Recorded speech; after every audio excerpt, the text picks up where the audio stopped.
Welcome back to the Flat Earth Podcast with me, Rick Flat, your host.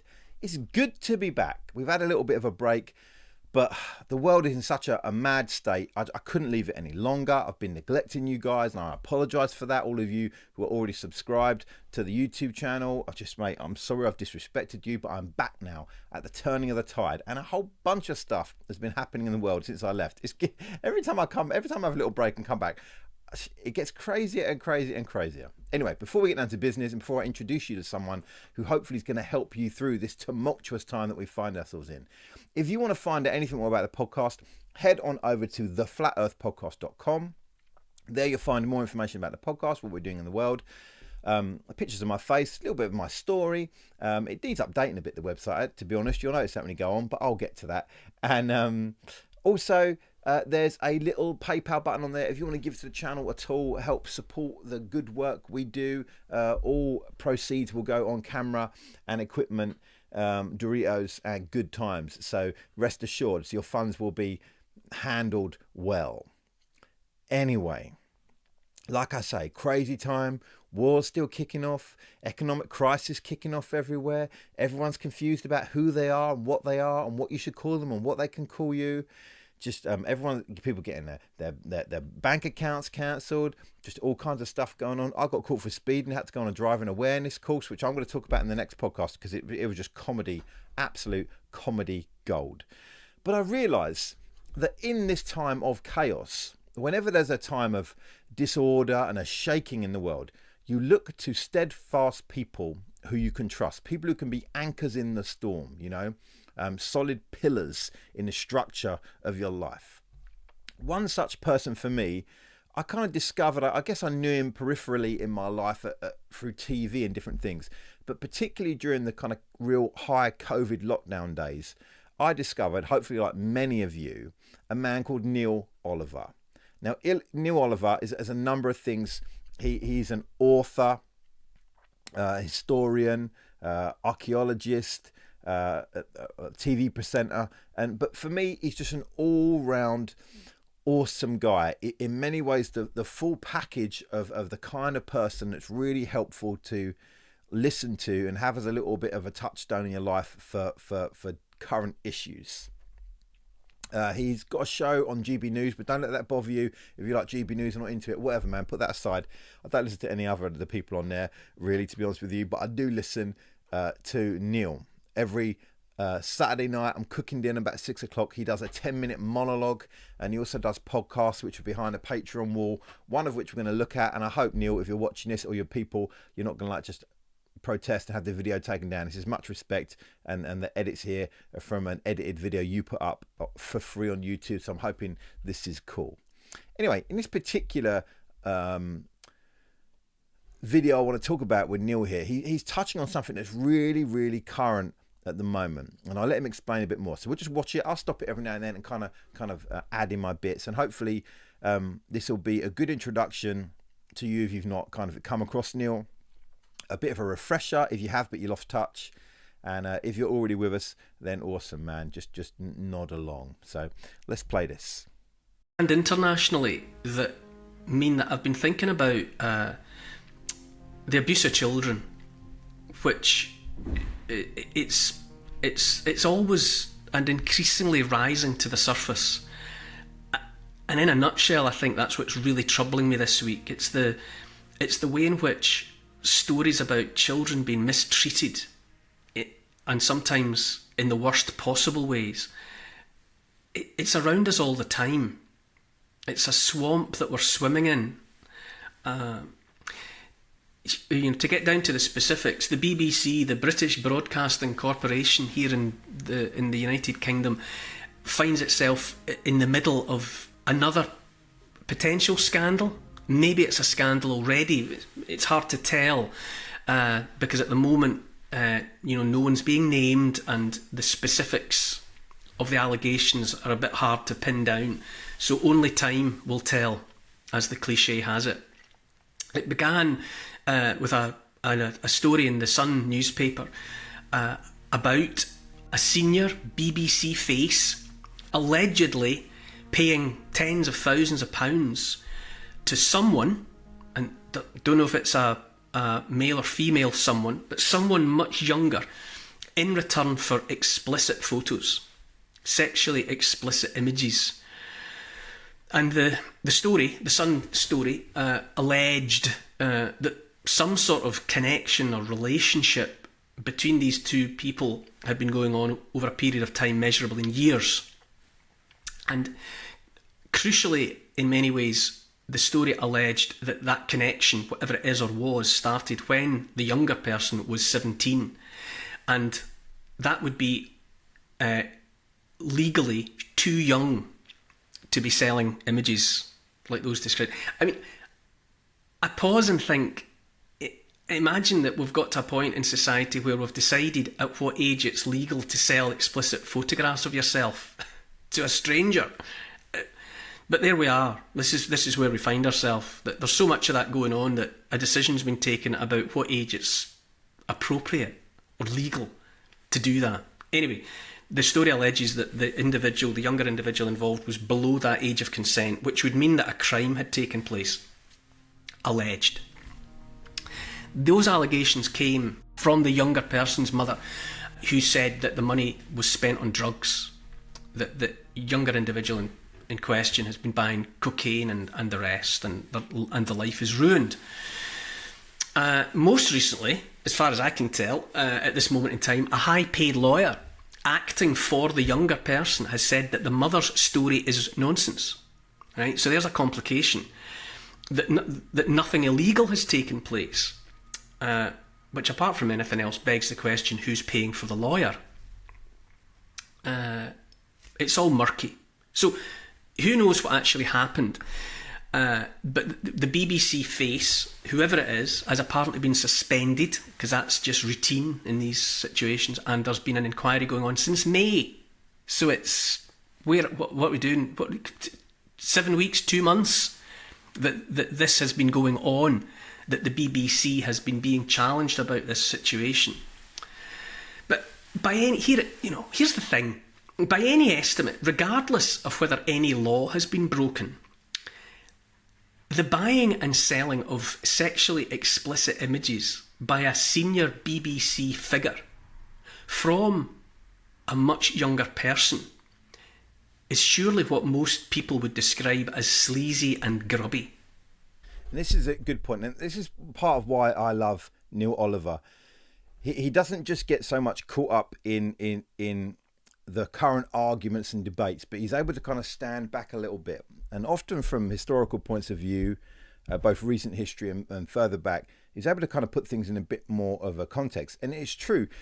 Now, this is talking, if you're not aware of this, maybe you're elsewhere in the world. Here in England, we've had like 2 big scandals from 2 big presenters who are the people who, I guess, kind of live in our living rooms, if you like. They live around us, presenting the news, presenting just current affairs, daytime TV. You know, we had 2 scandals, and they were both 2 men, pretty wealthy, who both kind of took advantage of younger people, both from their position and I guess from having money to be able to pay these young men for various things. And I like what he's saying here straight away. He's not just trying to say, get into the argument, which is, was it legal or not? Was any law already broken? Blah, blah, blah. Because they're talking about the age of this person. They're now 20, this person that he's talking about here. And, they're all trying to argue about when does it start and when is it legal. But I like what Neil's saying. But what's going on? We've lost something in our society where we're just able to just go, well, this is just kind of gross, regardless. This kind of sleazy. Let's put aside for one moment whether it's illegal, and let's admit that it is immoral. Now, immoral's not a word that our current culture is very comfortable with, because to be immoral means to be against morality, and then we have to begin a conversation about morality and where we derive morality from. Anyway, let's carry on. Set aside whether anyone was underage, this is the British Broadcasting Corporation, which is an institution that is supposed to occupy an elevated position in society. And whether its people, like it or not, they're kind of obliged to be whiter than white. Now, British BBC, the British Broadcasting Corporation, they can essentially, excuse me, they can essentially kiss my whole ass. I don't pay a TV license. I don't watch their stuff. I'm not into it. I pretty much detest, like all good Englishmen, I detest all of the content that comes out of the BBC, except for anything David Attenborough did and Peaky Blinders. They're like the two. Oh, and Luther for a while. Luther was good. They do a few good shows, right? Fair enough. BBC do a few good shows, but generally I'm against them, and they're highly paid, and they get these big CEOs come in for a year or two and do nothing, and then walk off with £10 million golden handshake stuff. It's kind of a dicey thing. Anyway, I remember when I was a pastor, a church pastor of a local church of around 100 and 120 people, when I signed my contract to go and work for that church, there was a clause in that contract which was to do with reputational risk, that I would suffer disciplinary charges and possibly my employment contract would be terminated if I brought that church into reputational risk. That means if I started to, I guess, drink, swear, smoke from the pulpit, begin to, bring women of the night and boys of the night in for sermon illustrations, if I was to do any number of things, I don't know what, but if I was to bring that church into some kind of reputational risk where someone could look and go, there's the pastor of that church, look what he's doing and how badly it's reflecting upon the organisation, if you like, I could be fired. And that is a tiny little church in a tiny little nowhere place in North London. And here we have a newsreader for the BBC, and formerly the last scandal, a daytime television celebrity, formerly a children's presenter celebrity for ITV. And you would think actually there is somewhere in there as well, not that we expect people to be sinless and to never make mistakes, of course not, but there is an understanding of how your behaviour may affect your employment in certain roles. And it just seems that that's kind of a no-brainer to me. Anyway, sorry to interrupt you, Neil. Keep on. Because in many respects, they're moral arbiters for right and wrong and what's going on in society. So, whether or not anything illegal has taken place, nobody seems to be denying that there's some sort of connection between these two. An older and, by definition, more powerful individual and a younger and, by definition, more vulnerable, powerless person. So there's a dynamic there. And if that is what's going on, I would say that's sleazy and grubby before you get into any matters legal. But, why do we keep hearing stories like this and more and more? It's not just in relation to the BBC, it's everywhere. As I said at the top, we seem to be in a swamp, a sewer of this. We're trying to keep our heads above something foul. Oh, mate. I'm doing lots of pastor stories tonight. Sorry for this, it's not your thing, but I remember when I was not a pastor of a church, but like an assistant pastor of a church, and churches have prayer meetings. I don't know if you know this, but let me let you in it. A bunch of people get together, they pray, talk about some stuff, they pray about issues, whatever. One night I was at this church, and my pastor then, so I'm an assistant pastor, but then there's my boss, the guy in charge of the church, and me, and he prayed, and he began to pray, and he began to feel like he was hearing God say that Britain was heading into an age of decadence. And man, it didn't sit right with me. I was like, this is weird. I don't understand what that is. And I think I asked him about it, and I think I got it right. I always thought decadence was like a good thing, like, I'm sitting back on a chair in a velvet cloak and someone's feeding me grapes and everything's good. But he said, no, decadence means that a civilization has reached its peak and now there's decline. Decadence is decay. Decadence is the falling from, the moving away from some past moment or glory or prominence. And I do feel that if not the world, certainly Western culture, and particularly here in Europe and here in Britain, there is a sense of my old pastor all those years ago, and it was, 15 years ago, 16 years ago, he was praying this. I think he's right. We are entering an age where we were something more than we are now. It's interesting. Let's carry on. Everywhere you look is about the exploitation and abuse of the much younger by the much older. To put it mildly, it feels like it's nothing less than a disease or a corruption. And by corruption, I mean something in the process of decay that's at the heart of our society and perhaps all societies. You know, something stinks. Something stinks powerfully and profoundly. Yeah, I think you don't have to go too far to feel that. It feels to me like nowadays that there's a lot of hopelessness. I think people feel a little bit like they've given up, that people can't be bothered. You get that, you feel like that in the service industry, you know, that people can't be bothered to serve anymore. I went somewhere the other day and I took my family out, right? It was my birthday. I took them out to a restaurant and we got there and the man, like a serving person, welcomed me at the door. And I asked if there was a table. I said, yeah, could you just sign into the app and book a table? And I was like, but I'm right here.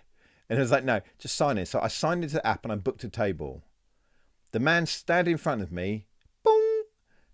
Right, I can see you've booked a table. Why don't you follow me?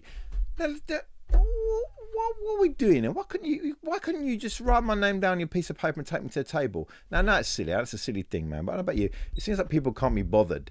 It seems like our politicians can't be bothered. It seems like certain people creating mainstream entertainment can't be bothered. The same old stories, lackluster production and action, and just, I don't know. It feels like there's a bit of lethargy in our culture.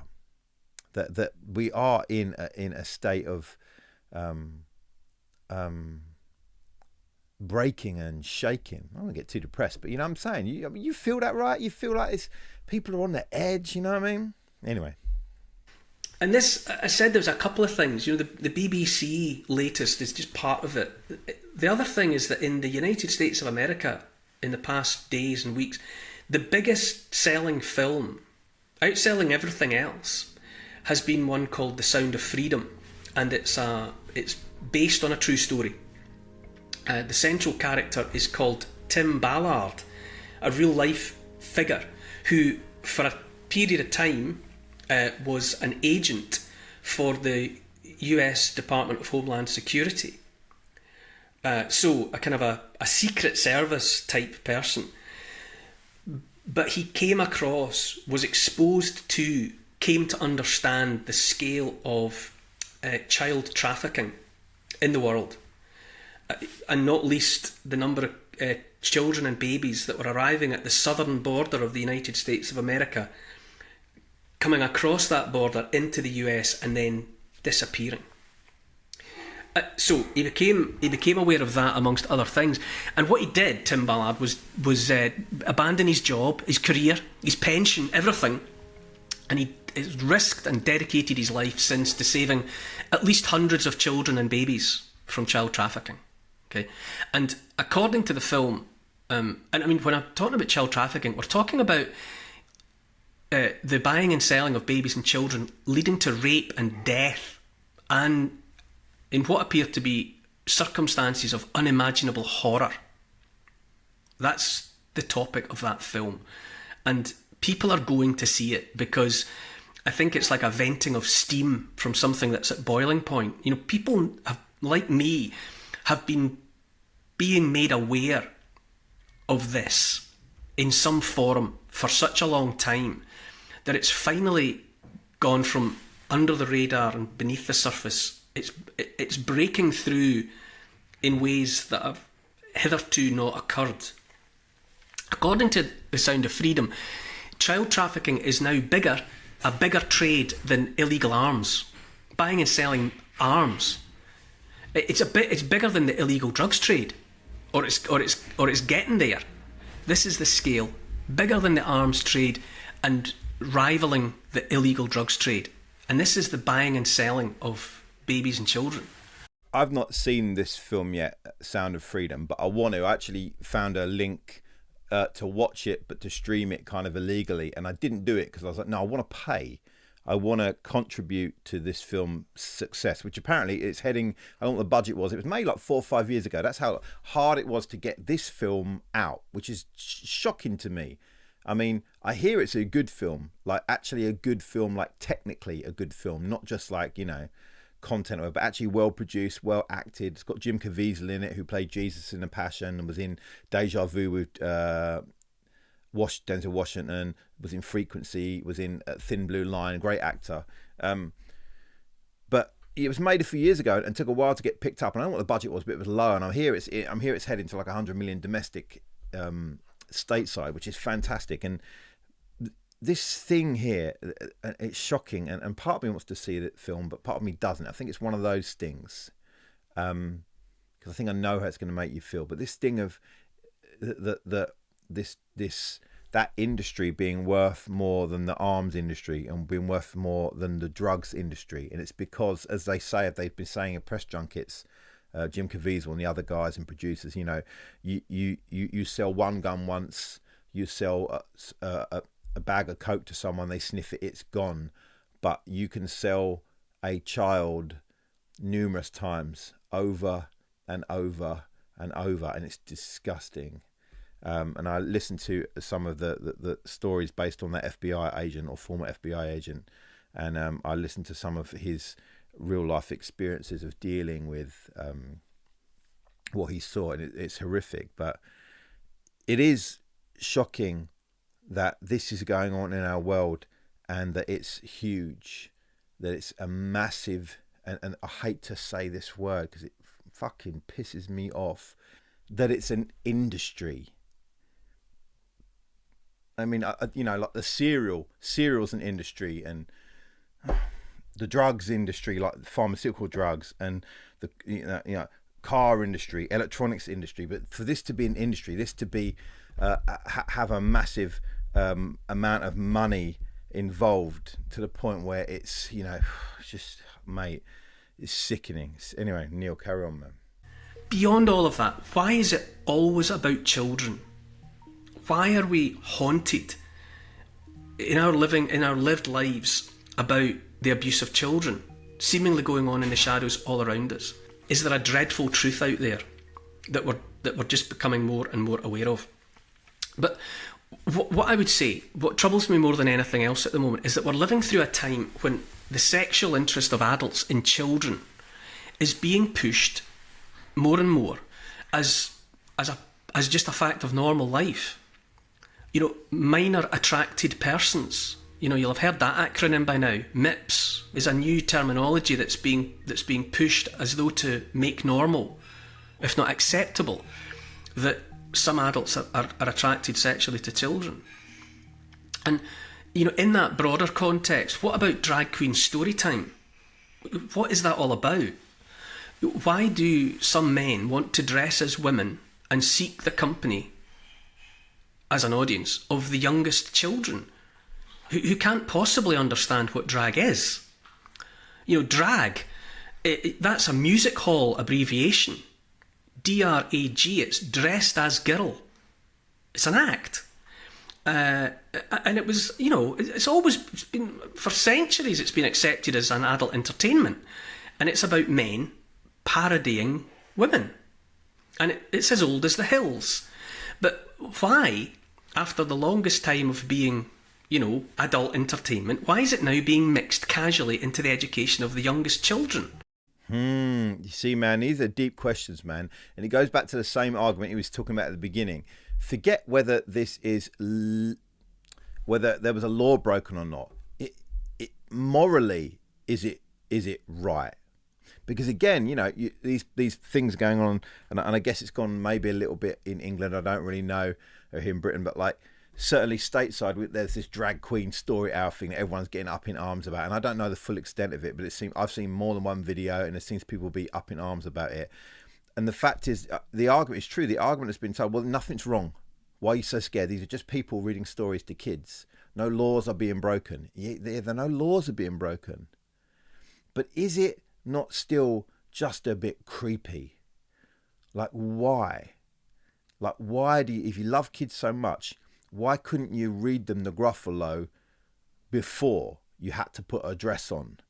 Why is it now Jack and the Beanstalk with my Franken beans in a dress? I don't understand what the switch is, other than it being sexual. There's this condition, autogaiophilia, right, which is I think deriving sexual pleasure from dressing up in a different like gender. Am I right? Tell me if I'm wrong. Tell me I'm being stupid there, man. But there's definitely some kind of sexual pleasure, and I'm so glad. Like my daughters are 15 and 12, and I'm still worried now about the next few years of their life. But I'm so glad that in their more formative years, our culture wasn't where it is now, because there's some madness out there, man. And like you say, whether you think it's should be legal or not, whether you think a law is broken or not, you've got to come down somewhere and go, what is actually a good thing here? What is the motive here behind people? Because everyone who does anything does it with some motive, some reasoning. And what's the reasoning here? And it's interesting. It's interesting that, and this is what I like about Neil. He's talking about the wider culture. What is there in culture where suddenly it's all aimed at the kids? We must educate the kids on gender theory. We must educate the kids right at a young age on racism. We must educate the kids straight from really young, taking away some of the powers and privileges of the parents to be the first time tellers of some of these truths, and giving it away to schools and states and other individuals and people in society who have deemed themselves to be the people who are the owners of the truth of that part of life. It's a very weird time we're in. Let's carry on, Neil. If you're asking me, I am. I'm 100% certain that childhood shouldn't feature anything sexualizing. If a child has a question to ask about sex at all, and these questions do come up because, you know, kids ask all sorts of questions, but it should be the business of parents, that child's parents, to answer the question, whatever it is. And there's an end of it, as far as I'm concerned. There's no doubt that in our society in 2023, sex and children are being brought together as never before. I don't think you can deny that. In supermarkets, there are clothing lines that sexualise little girls. And there's no other words you can use to describe some of the stuff that's out there for 4 and 5 and 6 year olds. Where is this coming from? Here's what I'm saying. Surely a civilization that sexualises its youngest, its prepubescent population, toddlers, long before any traditional age of consent, surely that's a society in terminal decline. Oh, mate. I mean, he just drops bombs after bombs after bombs after bombs, man. Surely that's a civilization in terminal decline who just exposes kids to sexual acts, imageries, conversations from a younger and younger and younger age. Any society that is intent on bringing young children and sex together, it is in serious trouble. They're disjointed. They are askew. Things have gone wrong, and I think I agree with that. And I didn't want to come back and do this podcast all heavy. I thought for a while, I don't want to do this one. Should I come back with something a bit funnier and stuff? But this is pressing at the moment. It seems to be a pressing thing, and it's alarming. And particularly things he was talking about a minute ago. This redefining of people we would have called paedophiles, kiddie fiddlers. Okay, the child catcher situations. Do you know what I mean, in the world? And redefining them as minor attracted persons. And I think in the middle of all this gender fluidity and self-identification, we're all realising that some of these lines that are being removed and shifted are falling in very dangerous, precarious places, where pretty soon and already grown men and women are identifying as children. Grown men with jobs are wearing nappies and sucking on dummies. You understand? What is the next thing. It seems obvious that if that's okay, then why can't we reverse the situation? It seems that people that argue and accept that would have no choice but to accept an 8-year-old child saying, you know, actually, I'm 22. I'm a grown-up. And if you know anything about kids, you know they want to be grown-ups. From year dot, my daughters would try on my wife's high heel shoes and you know, carry a bag, you know, whatever, try and be a grown-up, put on the makeup. From day one, from very young, my children would pretend to be older, and it's not inconceivable that in the future that will be the thing that's pushed for. And when you hear people begin to redefine categories of people and say there are some people who are just affected to minors, it's just their thing. I'm into boys, I'm into girls, I'm a girl, I'm a boy, I identify as this, here are my pronouns, and now minor attracted persons. It's a dangerous, dangerous time. Anyway, final bit. You know, a civilization that condones the sexual interest of adults in children is surely lost. You know, a society that doesn't seek to protect the innocence of childhood, at least seek to protect the innocence of childhood, is not a society worth having. There. That's what I think. You know, the party line in relation to whatever happened in the latest brewing BBC scandal that I mentioned at the top of this, it already has a subtext to the effect that, well, maybe nothing illegal happened. Nothing illegal happened. I say again, if it is what was being described, it's sleazy and grubby. Is that really where we are now? Apparently so. Apparently so. So there's Neil Oliver. Please check him out. I'll leave some details down below where you can kind of check out more of his stuff. But hopefully a lot of you will already know. This video has had like 200,000 views since then. This was released a week or so ago. So, you know, we're a week and a bit behind here from Neil. Like I say, heavy one.